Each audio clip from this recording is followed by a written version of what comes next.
I'm Kristen. And I'm Maddie. We're sisters and heavy readers. Join us every single week to talk stories, interview authors, and collab with fellow book nerds. Welcome to the Chris and Matt Show. Welcome to the show, you guys. We have a very exciting episode today because we get to interview none other than the great author Kate Stewart. She is the author of the Ravenhood series and Ravenhood Legacy, which we are going to talk all about today, among other things. Her books are being adapted, which we are also going to get into. So we are so excited. Thank you so much for talking to us today, Kate. We're so excited to have you. Thank you for having me, ladies. I'm excited to be here.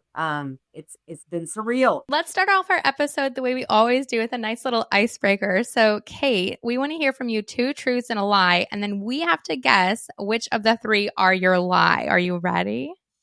Yes. Okay. Hit us. I've decided to do the job that I've had. Jobs you've had. Okay. I used to work for an ad exec company. I used to repossess cars for a living. I used to work at Hooters. Wow, that is a range. I want all of those to be true. I feel like... What does your heart tell you? I feel like the least shocking one is the ad agency. Right. So I think that she's done the wild. You think that's the lie? The most normal one? Yeah, I don't know why. After reading your books, I'm like, she's a brave girlie. She'll do anything. I love this. We're just gonna guess that the lie is that you worked for an ad agency. Yes, ma'am. I was a Hooters girl and I repossessed cars for a living. It makes me so happy. I think if everybody went through the list of all the jobs they had, everybody would kind of roll their eyes and be like, huh, really? Because we live so many lives in our one life, right? We go through so many different versions of us. That's the best description of my life ever. I've lived 100 lifetimes. 100. You guys do not believe the path it took for me to get here. But we're so glad you got here because your books are great. Let's get into your book. Yeah, that's what we wanted to really start the episode off with today is okay, so you are a New York Times bestselling author. But we would love to hear about before you were a New York Times bestselling author, what was the first idea for Flock and how does that lead you to where you are today? Traditionally published, movie deal, New York Times bestseller. The way Flock came to me is I had a dream about unrequited love that haunted the hell out of me. And as I was doing that, COVID shut down the world. And I watched a show on Netflix called The Social Experiment. Did you guys see that? Yes. And I'm like, I cried for days. But I was absolutely terrified for all of us. Yeah, so I'm like, you know what? We need heroes. I just wrote those suckers in. Slapped a love story in that I was absolutely infatuated with. Based on some of my love stories. Yes, I used a lot of characteristics from some of the guys I dated. Just all of that. And then, I have this little reservoir where I put things, songs, pieces of information, things that affect me. It's like a little cloud in my head. And so I was just plucking from that, and it was seamless. This process was seamless. The only thing that messed me up was the entry of another character. And you know who that is. Yes. Mm-hmm. So it was so much coming at me at once, and that was the summer that my fingers grew. When I first picked up Flock, I didn't expect Sean's character to have so much that he just thinks so much about social injustice, and he thinks a lot about social media and its impact on the way people think. And so hearing that you had watched the documentary and that had really inspired you, that makes so much sense because his character is so disturbed. It's cool that your book is kind of disrupting the norm. And you can feel that in the book. That makes you question things. And it's in a romance that's done so well. Now, Severed Heart, amazing audiobook available to us. Podium picked up Severed Heart. It was so immersive, so incredible. What has the process been like? And how much involved have you gotten to be in the audiobook process? Oh, are you kidding? In this one in particular, oh man, the auditioning process was grueling. And God bless Grace and Heather for dealing with us on this. Boy, did they deliver. This is because Severed Heart is my absolute favorite book Oh, yeah, of the me too. series. And they interpreted it so well, like minimal notes, so minimal notes. But the notes that I did work on, we worked on together. This is by far my favorite audio because of the delivery and range of emotional depth. This is a 25-hour audiobook. I listened to it 8 times. Now, several of those were to do checking, editing checks, to make sure the delivery was, this, that, and the other. And the rest were just for pure, I'm in love with this couple and I don't want to leave ever. Yeah. Is Yeah. this typical? Are most authors that involved in their audiobook production, like where you would listen to it that many times and give notes and direction, or is that just your process? I am just I know I love my readers so much and I want them to have the best experience, and I know that you're bringing new narrators in as well, so that it was important with the monster that I gave them to narrate and I gave the Podium team to see through. I feel like I owe them as much to help with the editing process. They didn't necessarily ask me to do it, but I felt like I owed him, giving him a monster of this size. That the length really is, it's about double the length of the previous 4 books, but I could not put it down, and it was so gripping from start to finish. What you did, Kate, with their flashbacks and going back to childhood and the way that they, all the things that happened to them before they ever even met each other that contributes to who they are. I was so gripped. I was captivated and I was so emotionally invested, like from the jump. And like, I'd read the other books, so it's like I know what's coming. Like I kind of know the plot beats, but like I could not turn pages fast enough. It was all of that emotional depth, and I do think that the actors just did phenomenal. Delphine's accent like brought the whole thing to life. Perfect. And she I didn't speak to her much about it, but I know she does have some French background. Oh. But her French is flawless. Oh, it was perfect. Flawless in her delivery. Her comical delivery, without giving away too many spoilers, her delivery of Delphi certain issues and afflictions. For those who have not yet read the book, there are parts in the book where Delphine and Tyler are texting back and forth, and Tyler will text out like a whole paragraph just being totally honest about his feelings, and then he'll erase the whole thing and send her something totally different, and it's so romantic. Yes. I love it. That was so good. I love it. So we obviously loved Severed Hearts. I loved all of your books, but Severed Heart for both of us was just so transcendent, exactly what we want in any romance that we ever read, because it's so much more than just a romance. Thank you. And you guys are not easy critics, okay? No. So this means really a lot. I truly know that you wouldn't say it if you didn't mean it. So I'm just like I'm getting giddy over you. Y'all are making me happy. Yeah. I know that you guys are pretty tough. I know that you were skeptical, like we talked about earlier, and so it makes me happy. Yay. Yeah.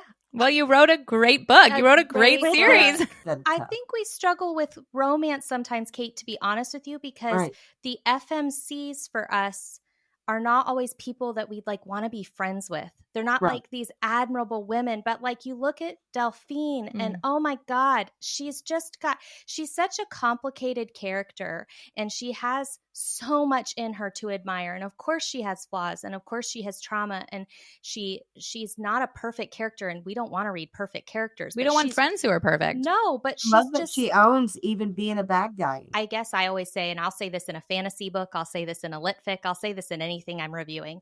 My favorite main characters, before they ever go out and defeat their adversaries, they face themselves.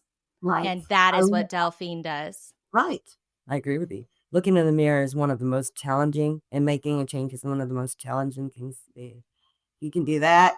You can pretty much face anyone. You can face yourself. Yeah. Especially all your flaws. Yeah. Agreed. It's so hard. So talk to us about more books. Yeah. We get more books. Birds is coming. This is the second half of Tyler's story, but it's also got the ravens in it. But it is mainly centered around the love story. This one is.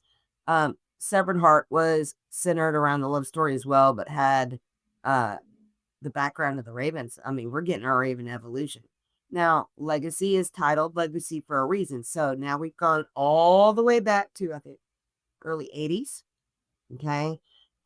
We've come all the way through. So we're going to concentrate on a few months within Preston's presidential term for this story. And then after this one, we're going forward. So we're making this legacy past, present, and forward. I imagine this ending this whole series like a year and a half ago, 2 years ago, and I have not been able to think about anything much since. No. Oh my gosh, that's Here we so go. exciting. I do always wonder about with the authors that I love, like, do you have the end in mind or are you kind of like discovering it as you go? But I kind of love that like you've already got it and you're just like I've getting got us the there. end in mind. It's discovering how we're going to get to this end that will never change because it's cemented. That's cemented. Who the key players are in the last books is cemented. How we're going to get to this ending is not cemented, but I have a really good idea. And I've been ruminating on this forever. So when is the release date for book 3 in Legacy? I'm sorry, guys. I'm just going to go ahead and spill the beans. One, Severed Heart was not supposed to be an Odell. It ended up being 7 of the kids. 2, a hurricane came in and wiped out Triple Falls as we know it. I was literally trying to finish the book in a hotel room in a blackout after my eating for 4 days. Oh my God. Yes, it was a natural disaster. My Ravens sent in thousands of dollars of supplies and money because they had visited the town of Triple Falls, which is Hendersonville, which the books are based in. And they'd fallen in love with it. And they saw that it was being destroyed or had been destroyed by the hurricane. It was underwater. There are several casualties. Many businesses were wiped out and swept away.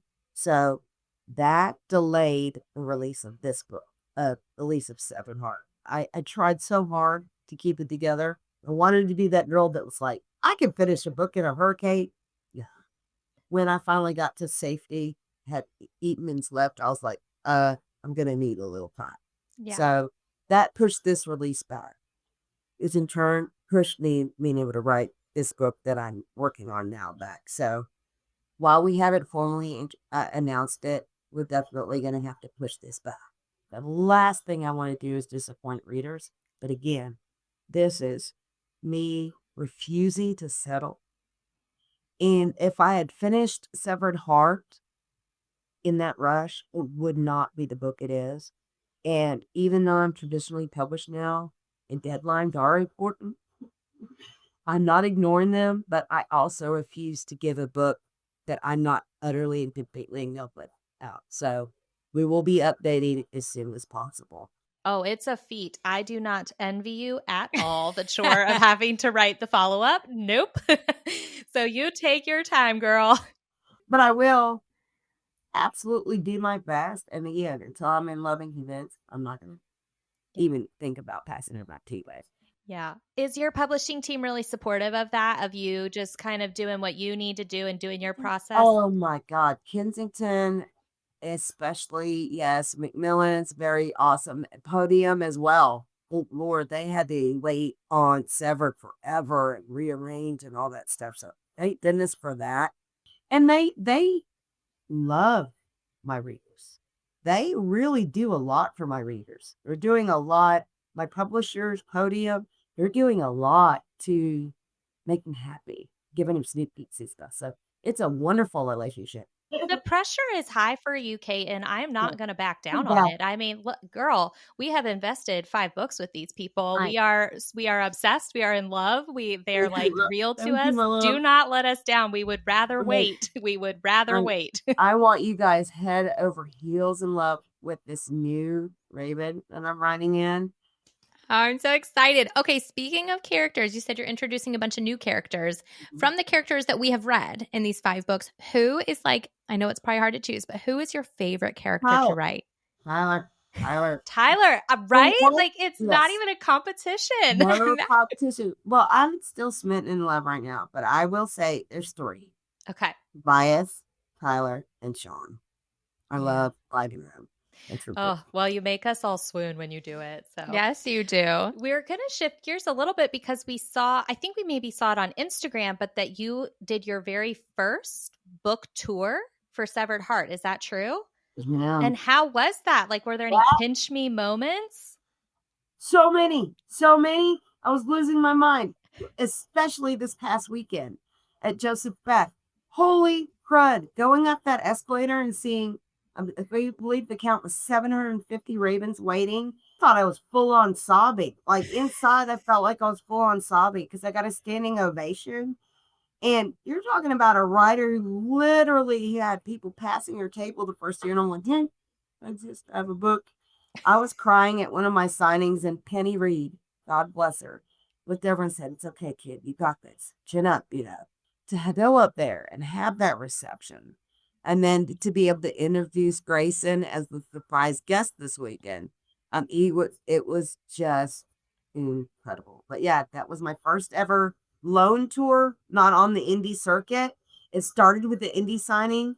And just to do a full circle moment of how this has evolved, been a beautiful, beautiful full circle tour. Oh, I just love hearing you talk about your fans as your ravens. It is. They're family, they're friends. This is a community they've built, not me, them. So yeah, I call them family. I literally hold their faces and I'm like, love you. It's that kind of love that we have going on. Oh, it seems like they mean so much to you, and that's awesome. Well, I want to call us ravens now. I know. I I'm didn't like, know that's what we were I want called, you to hold but my face. Yes, they become my heroes when they come to my table.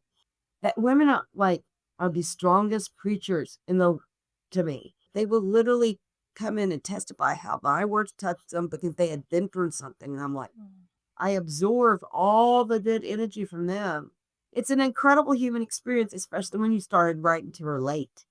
Yeah. Jeez. Well, I love that power of art and definitely stories that just, it's like you channel something as an author when you bring something like that into the world, and you don't even know how badly people need it or how they're going to feel seen in it or what it's going to heal in them. You're just, you're just doing what you're compelled to do, and it can really just have such intense ripple effects. It's so powerful. And it shows in these tour guys. Gosh, you got to come with me to one of these things just to be amongst the ravens. Yeah. And they call themselves that. I didn't do it, but they formed chapters all over the U.S. There is a chapter for every single. You'll see Kentucky chapter, Kentucky chapter, North Carolina chapter. They actually have meetups. They do good in the name. They're buying toys for children whose parents are struggling every single Christmas. We did 60 families last year, 55 before that. And before that, I was doing alone. Well, last year they decided to join in. So I'm now calling it Santa's Wayman. Oh, We're doing good in the name and the message of the books. Powerful, all from so your cool. stories. Like, what a manifestation of you, wanting to talk about something and finding the people who are in alignment. Humanity, we're proof it still exists. Don't give up, Kate. Yes. Oh, and by the way, yes, we're going to help you with this, and we're going to help you to rebuild your town, and we're going to. So, of course, my readers are everything. Oh, they're family. We'd love to put it in the show notes. Are there Facebook groups or places people can go if they want to connect to their local Raven chapter, or do you just kind of find them on Instagram? Okay. There's Kate Stewart's Recovery Room. Okay. When there is a admin for one for every single state, including Alaska. So there's admins for each of those chapter rooms, but there's links and stuff and info on how to get into those chapters. It's a Facebook thing, but the meetups are happening every year. Well, that's great. Yeah, we'll make sure we put those links. I just want Yeah, anyone listening who wants to find their local Ravens to be able to do it. It's so cool. It's not even me. I can't take credit for this at all. It's them. I feel love for it. Like, what a thing to appreciate that this exists in the world and that it's coming from reading, and that, like, you know, even social media, though it can be bad, look at how it's connecting women here, like in these Facebook groups. Like, I love this. I love the power of collaboration. It's beautiful.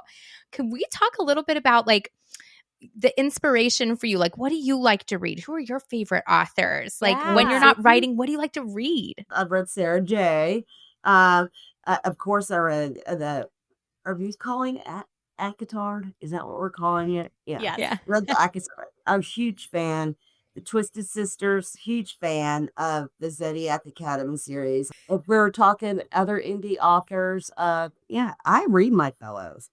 I read a lot that Book Talk talks about. But my favorite book in the world is The Bronze Horseman. That's my favorite series. It's a older series. It's a historical romance. But it's got some of my favorite MC at FMC. Bronze Horseman. Yeah, it's for those who know who Kristen Hanna is, she writes historical romance. This is a historical romance based in World War II, and it is one of my favorite. Oh, the Fever series by Karen Money. The Fever series. That's a fantasy that I love. I can name them all day long. Pam Godwin, in love with her pirate book. And then I do Stephen King, and I'll always forever, love his, and I will do horror, and I love beauty suspense. Kristen loves Stephen King now. I'm like catching up. We love Stephen King, but it sounds, I mean, I'm not shocked that you love historic fiction, Kate, because I felt like, honestly, Severed Heart felt like a historic fiction until the romance hit. Mm-hmm. It felt like so many genres blended into one. That's, I think, why it's the best. It's just so good. Thank you, ma'am. I was so scared about leaving so much and putting so much history in before the romance really blossomed. I really just felt like I could not cut any of that out. When we looked to try and shorten this book, me, my editing team, my alpha readers, my beta readers, none of them could suggest a simple cut. No. So we just let it down. Yeah, I think to have that romantic payoff, all of that history matters so much. And I think because all of it, if we read in publishing order, we know where it's going and we know what's going to happen. And so I just think it's an honor to Delphine to share her whole life and her whole experience. And it's so earned. Like it just couldn't have been any other way. I would have been so sad if any of it was cut. I'm It was so perfect. glad. Oh, I loved it, Kate. Loved It's it. the unsung hero thing. It's such a tragedy, right? Yeah. But the unsung hero in this did not care about the notoriety over. Yeah, that's fascinating. I wonder what your background research was like, because it does feel so well informed. Everything that you put in there felt like I was actually learning something about the process. And so, yeah, it was amazing, Kate. I think that these are all the reasons why I do think it's just like the standout in this series. I mean, obviously it stands on the shoulders of all the books that came before, and that's what makes it so good. But it really is. It's just a masterful book. Loved it so much. Thank you. We can just gush about Severed Heart the whole episode. It's fine. Right? Okay, we did want to talk about romance I mean, you've written more than just the Ravenhood series and Ravenhood Legacy. You have a whole backlog. And like you said, Flock was your 22nd novel. So you've written a lot.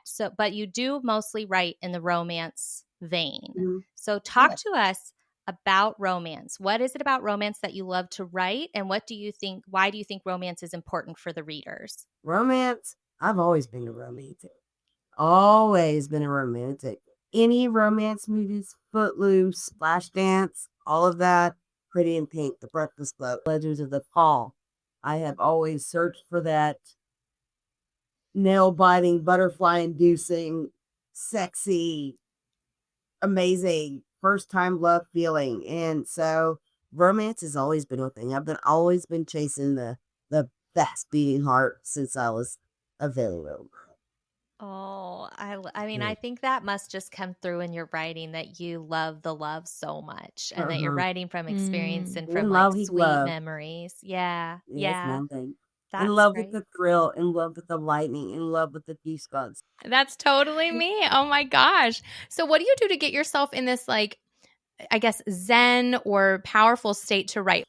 Plenty of sleep, then get ridiculously caffeinated, set the lights, turn on the music, we go. Amazing. And Very I cool. will do 13 to 16 hours straight. Wow. Well, if I don't feel it, I know yes, and I will do that for weeks. And I will watch endless sunrises. I get into something called the zone. Yeah. I feel like a lot of the time I'm writing, I'm just pushing through another day. But when it's called the zone comes, then those sleepless nights start, and I'm just working. I'm living with a beating heart that is starting within the work. It's not the Wow. healthiest. I don't recommend it. Oh. And for those writers who can stick to a good writing schedule, get their workout in, live normally, cook dinner, have a life, I'm more power to them, but it's never just kind of been that way for me. When my muse decides to come along and say, I'm here, that's all she wrote for me. That's why I call it channeling. I think that like that's what I picture. I picture like the author just being like grabbed up in this force that they cannot control, and they're just like as fast as their fingers can type. Like it's just like they're downloading. Yeah. It's flowing from them. Yeah, I think you're right, but I don't think that creativity is going to come along once you do the groundwork. Right. Like you do that research, you do your interviews, you get your head around where you need the story to go, and you're Oh, gripped by this like need, and then the flow state can come. then you're Jim Carrey. Wow. Jim And Carrey. so it's just wonderful, though. It's wonderful, and it's so all-consuming, and it's just like a thrill ride of epic proportions. Well, I assume that the 20, 30 books you've written at this point also contribute to when the flow state hasn't arrived yet, that you probably just, because of the practice of your craft, you can just kind of put in those work writing days Right. until the muse hits. Yeah, doing the legwork, Yeah. labeling it out, framing it out, going and revising what I've already done to fall in love with it again, which sometimes jars me into the zone. Yeah, exactly. You're exactly right. So talk to us about this movie. Yeah, we needed this. We have to get into the movie situation. It's insane. It's the greatest. So when I was 12 years old, I went in and watched a movie called Steel Magnolias with my mom. And during a certain scene, Sally Fields like literally has the entire audience crying their eyes out. When I saw that and looked around and saw women from all walks of life bawling their eyes out, I was like, this is magic. I didn't know a little screenwriter was born that day. Cue to 35 years old, my mom is passing away from cancer is one of the hardest things in my life. When she did pass, it was kind of like, all right, that's when I started writing. Growing up in Texas, Hollywood seating a billion miles away, okay? I didn't know anyone in Hollywood. Long and the short of it is that the producer came into my group one day. She introduced me into the realm of Hollywood. I told all the Ravens that I was taking a short writing break to learn how to write screenplays. I was actually writing screenplays during the time in hopes that this would come to fruition. I'm an executive producer. I have a say in casting. I have a say in choosing the director. The production team so far has been very, very cool about working on me on the best version of the script. Coolest thing ever. It's also terrifying. I know what I'm envisioning. We need the standard films back. I haven't seen a romance movie in years that I would consider a standard film. You know what I mean? Like The Notebook. Like, I just miss going to the cinemas to like see a movie that's gonna like make me feel good and feel things. That's not like, I don't know, in all the other genres. Like, I want romance. We were raised on 90s rom-coms. Is it going to incorporate all the background that we're getting in the Ravenhood Legacy, or are you really just focusing on the core trilogy for the adaptation? Yeah, there's only so much real estate on film, and I think for the first maybe we're gonna try to concentrate most on opening up the world. I think we're gonna get more plot heavy as the books do, but I do think there'll be elements, the legacy parts that do coincide. But I think we're going to really start focusing on opening up this world. What I love about the headlines coming out that day, it says hopeful for franchise, meaning like the Fast and the Furious, where we have multiple films. Yeah. The success of the first film is always, that's what helps make the rest of the films. In other words, if they do a good job, and you guys love it, then we get to make another one. And you guys love it and go see it, we get to make another one. If not, it is what it is. I'm gonna try really, really hard. I would say that like Flock, while it is so steamy and romantic, it does have more. It doesn't actually really have like a 90s rom-com flavor. It has more what you're talking about, kind of like the grungier, more like the 1980s romances, like what you were talking, like Grease, like they're a little bit grungier, a little bit, I would say darker, a little bit more like they're just a little sexier. 9.5 weeks ish. Yeah. I'm hoping we film that way. Really edgy. Like, I want the scenes to be tasteful. Some things belong in books that do not belong on screen. Everybody's like, are you going to put the raps in? Better. But I want to do it in a tasteful way where it doesn't gross people out. And I want women who have always wondered if they're capable to get to experience this. And I want them to be able to live that moment along with them. How cool. Yeah. Yeah, our book club is actually a book and screen club. So we read the book and then we watch the adaptation every month when we do a story. And we were talking to everybody about how we were reading this series Flock that somehow wasn't on our radar. And so we were reading it and we got so excited because there was going to be an adaptation. And then I was telling them, like, I don't know that all of the content that's in the books can go into the film, but what I know can is the thing that has me most gripped in the romance, which is the psychological aspect of the romance. It's so psychologically sexy. It feels so daring and so risky, and it feels so complicated, and she's juggling this, like, how do I show up for both of these people and love both of these people and appreciate each of them for who they are, and yet, like, not feel like this makes me a bad person or whatever. And that just the psychological sexiness of it, of being so desired, is like, I wouldn't even need the spice, to be honest. So I'm like, well, I feel like the film's going to do it great. And it is my absolute hope that it comes across on screen. We need that charismatic actor vibe. I want Sean looking and feeling every bit like Tyler Durden off the Fight Club, like a young, and a Brad Pitt. I Yes. want Dom to absolutely be arresting when they do that eye lock across the party that just stops time. I'm hoping, I want us to feel all of this. I want her to feel the thrill of it goes with not really being sure who you're sleeping with. Is he the enemy? Is he a friend or foe? And her actually kind of being turned on and fulfilled by it. This is why we need you at the helm. My absolute best. I feel like I have every single one of my Raven family behind me going, hey, don't screw this up. I'm like, I got it. Please just trust me. Well, I feel like we can trust you because you love it the most of all of us. It's your baby. And I love that you're going to be so involved in the process because I think that you obviously know what we want. You already gave it to us. Right. And so your vision is going to be the most pure.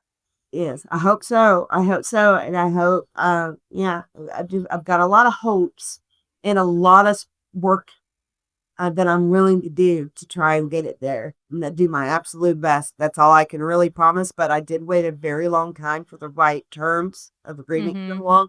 I passed several pies in selling the right to this series. Several pies. Because it was just so basic, And I never wanted that. I wanted to always be a part of it. It's actually my dream to keep going and to adapt more of my parts at this point. That would be so cool. Okay, so we have one more question for you, and I feel like this is like the perfect time for it because of where we're at in this conversation. Okay. So imagine that Kate goes into a portal of sorts, and when you walk through the portal, you're 10 years in the future and you're exactly where you would want to be. Where are you? What's your life like? I have made those movies.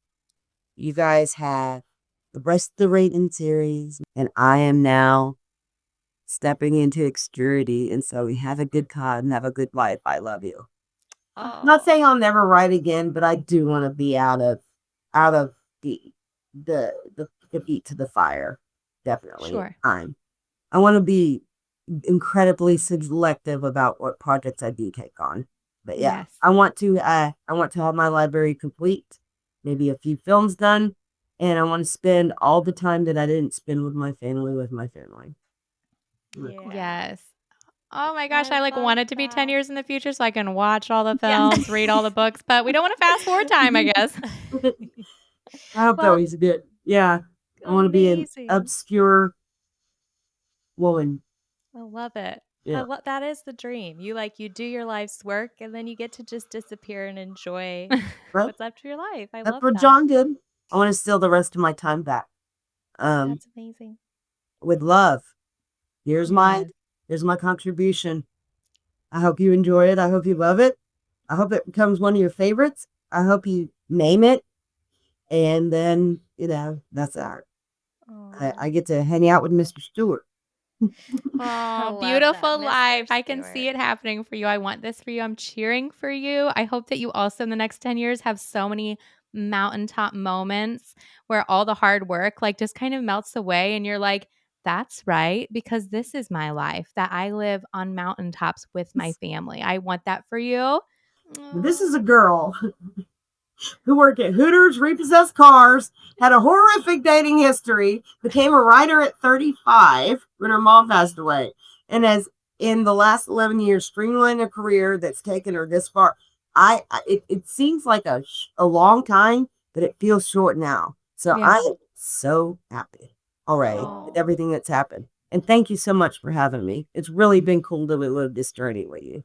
Oh, Kate, we are so honored that you joined us today and we've loved hearing your story. We love Yes. your books so much. We're so excited that we have more to look forward to in this world in print and on film.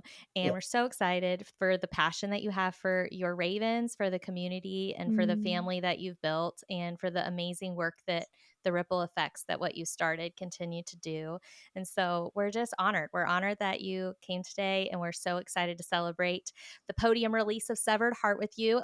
We will have links in our show notes for everybody to grab the book, to find your local chapter of Ravens, to check out what Kate is up to on her website.